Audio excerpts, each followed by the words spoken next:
répéterons jamais assez.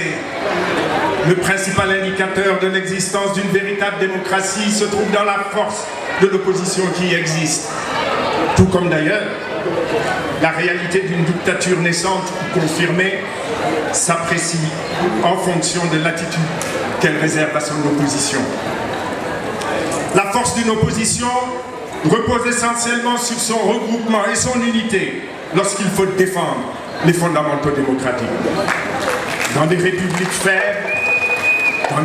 faibles ou affaiblies comme la nôtre, ce cheminement ensemble est alors le meilleur rempart pour s'opposer aux tentatives d'instauration d'un pouvoir absolu, de confiscation de la volonté populaire par l'organisation d'élections manipulées, truquées et de vol du bien public. Je me réjouis de constater qu'au Sénégal, ce sont bien ces préoccupations qui nous réunissent si souvent depuis l'an 2016, première année noire de la vieille démocratie sénégalaise. Mesdames, Mesdemoiselles, Messieurs, les représentants des partis et mouvements alliés de l'Acte et chers compagnons, je vous confonds dans les mêmes salutations. Nous partageons des valeurs et nous avons la même conception de la politique. Nous voulons pour notre pays que désormais, à la faveur d'une prochaine alternance, une véritable rupture se crée pour offrir une solution à l'exigence de restauration morale dont notre peuple a soif. La politique, au service de l'intérêt général et non plus au service d'une personne, d'une famille, d'un clan, d'un parti, constitue le socle de notre engagement en politique, la politique autrement. Mesdames, Mesdemoiselles, Messieurs, soyez chacun et tous remerciés de votre présence, de votre écoute et de votre engagement.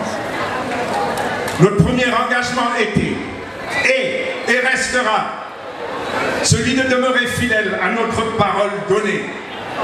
Nous faisons et ferons preuve de constance dans son renouvellement. Nous l'avons exprimé lors de notre décision d'entrer en politique en 2016, lorsque les premiers compagnons de l'Acte nous avaient fait l'honneur de nous confier la direction de notre parti. Nous ne prendrons que des engagements que nous nous soucierons de respecter et de faire respecter.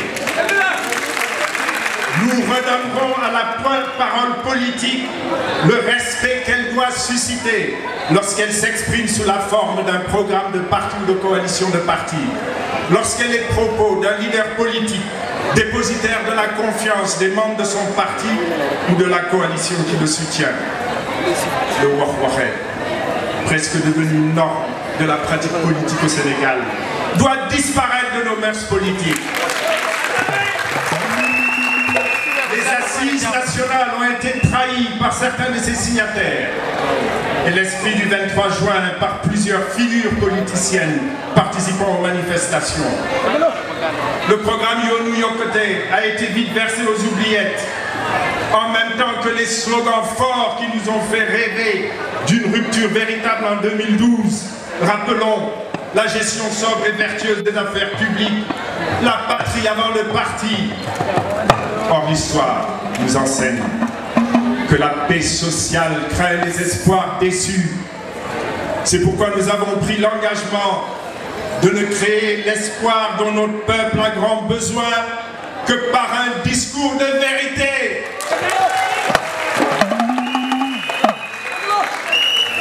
Et la vérité en politique est d'abord dans le parler vrai, consistant à ne dire que le possible. Elle est ensuite dans le respect des engagements pris. À l'opposé, le mensonge et la trahison commencent avec le reniement d'engagements rendus publics sur la base desquels le citoyen vous avait attribué le bénéfice de son vote. L'heure est venue de créer la rupture avec l'habitude devenue insistante de la parole non respectée. 2019 devra être une année d'alternance par sa quête de porteurs de paroles de vérité, par la sanction de ceux qui se sont singularisés par reniements et mensonges. C'est à ce prix que la démocratie sénégalaise aura enfin réussi un saut qualitatif digne de son histoire. Un saut qui la libérera des raies dans lesquelles la retiennent les politiciens professionnels de notre pays depuis de trop nombreuses années. Car que l'on ne s'y trompe pas. Un engagement de nature politique est pris pour gagner la confiance populaire. Une fois ce but atteint, son reniement a pour rationalité de prendre ce qui appartient au peuple au profit de l'auteur de l'engagement, de sa famille, de son clan. Il ne s'agit point d'un mensonge gratuit, mais plutôt planifié et associé à de la spoliation. Il s'agit de parjure. Nous avons cru à la patrie avant le parti. À l'inverse, la politique mise en œuvre a profité à la famille, puis au clan. Confisquant ressources naturelles, deniers publics, fonctions de responsabilité, emploi dans le secteur public, ne laissant que portions congrues et pauvreté au reste de la nation.